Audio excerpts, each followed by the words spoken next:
Okay, this is my final project for Coursera's AI Product Management Foundations course, and this is about discovering and comparing machine learning models to predict power plant energy production. So, taking a look at our data, we've got four features and one target.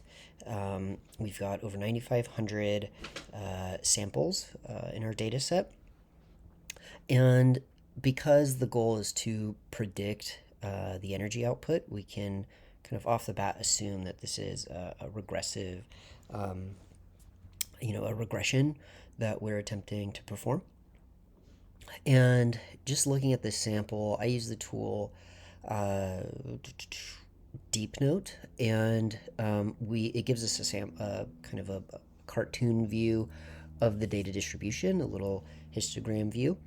And we can see that only ambient pressure has this kind of standard normal curve.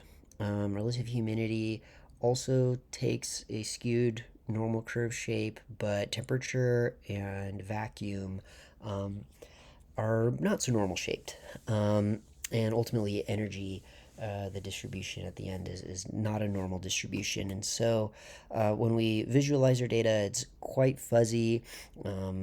And you can see in the data that there are some, kind of extreme measurements, things that really poke out for each of these features. Um, and I'll get into correlations in a bit, but ultimately, just at a high level, temperature and vacuum are negatively correlated with our energy production, and ambient pressure and relative humidity are weakly positively correlated. And the data is distributed in a non-normal way for most of our features, not meaning not all data is under the bell curve. So what does this mean for our model section? It means that there's a non-normal feature distribution can impact our model's performance. So that's something that is going to be an input in the type of models we choose. Linear models assume normality, so that off the bat means that we've got something that could be different from a y equals cx pattern. Maybe it's a y equals cx squared type of a thing. Who knows? Just different, right? Not just a line. And tree models are very effective at predicting the outcome of a function that is nonlinear, not normal. So that kind of gives us some insight into the types of models that we could choose. So regressive function, nonlinear, good for non-normal data. And so just doing some rough analysis, we've got our standard deviations, our means, mins, quartiles, max, and then looking at these plots, we can see how the data skews the features relate to each other. So temperature and vacuum have a positive correlation, whereas temperature has a negative correlation with pressure, humidity, and the output energy. Looking at that top row, those are all going from top left corner to bottom right corner. And then going down the list, we're really seeing kind of some noise for vacuum at pressure, humidity. It's hard to show a direct relationship between those two, but you do see a negative relationship between vacuum pressure and the energy output. So the higher the vacuum pressure, the lower the energy output. Whereas for humidity and ambient pressure, you see a positive, we mentioned that earlier, a weakly positive correlation between pressure and energy output, humidity and energy output.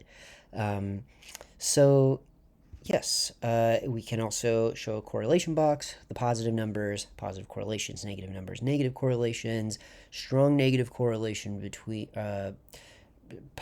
strong positive correlations between temperature and vacuum pressure, a very strong negative correlation between temperature and the output energy. So the higher the temperature, the lower the output energy.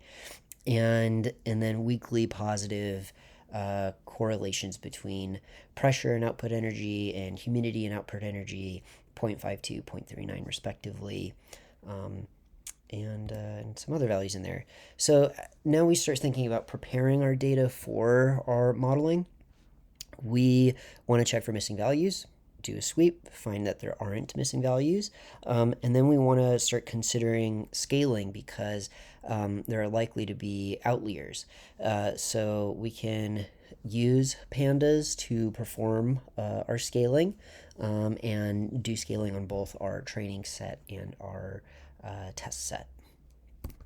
All right, and so here are the outliers that uh, we want to make sure are handled in kind of a managed and reasonable way by our models. And pressures especially got some outliers, but relative humidity does as well. In total, there are 82 outliers.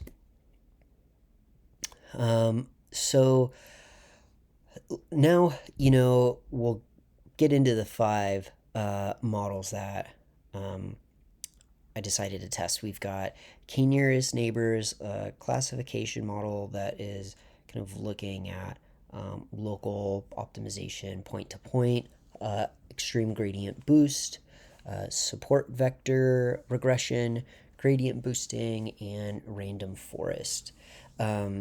So random forest is a tree model. XGBoost is an ensemble model that uses both trees and boosting. And support vector and K-nearest are two classification models that are often used. And so I did some hyperparameter tuning, looping all of these models through different parameters to find the optimal parameters, so that we could get the best performance possible out of the models. And this is mean absolute error, root mean squared error, and r squared. And so, a lower value means a better model for mean absolute and root mean squared, whereas a higher value for r squared means a better model. And in these cases, we find XGBoost has the lowest error rate and the highest performance on root squared. And there are some differences before and after tuning. Gradient boosting benefited the most. You can tell visually it drops quite a bit after you go through tuning there.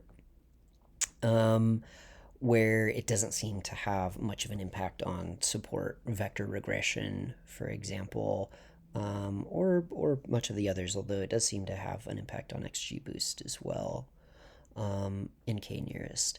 And yeah, I mean, you can see it seems like all the models, frankly, kind of benefited visually. And then you look at the data, their R squared does go up after hyperparameter tuning.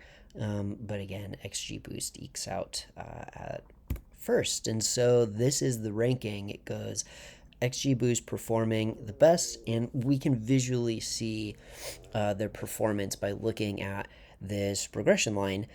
Predicted values are y, actuals are x, and this regression is narrow and clean. There are outliers where the model got it wrong, but it's not that noisy, relatively speaking, and it's a very clear positive sloped line, for XGBoost. And ultimately, it's a positive slope line, a clear positive slope line for all of these models. It's just it gets increasingly noisy, kind of a thicker line as you move through these models. So first, XGBoost, followed by gradient boosting, then random forest, then KNN, and then support vector regression in last.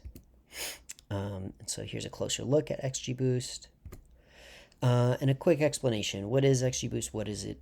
What does it do? How does it work? It is an algorithm that is an ensemble of decision trees and gradient boosting. It combines a number of weak learners to form a stronger learner. And so it's got parallel tree boosting, and each of these trees is benefiting from gradient boosting, and it's a really solid model for regression, classification, and ranking problems, and has been used in a number of Calgo competitions. A drawback of XGBoost is that it can overfit to the training set that it has been tuned to, and so it's important to do your model comparison so that if you do take this into the real world and find that it is not performing that well in real world data, you can try out some of your other models and see how they perform, because maybe they are not overfitting against the training set, so they don't perform as well on the test set as XGBoost, but they do end up performing quite well in the real world. XGBoost is also a beneficial algorithm or model rather, because it's got more explainability than a number of other models. And so if you needed to get very clear on why a prediction was made, it's more transparent when analyzing XGBoost than it might be with other models. And that is it. Thank you.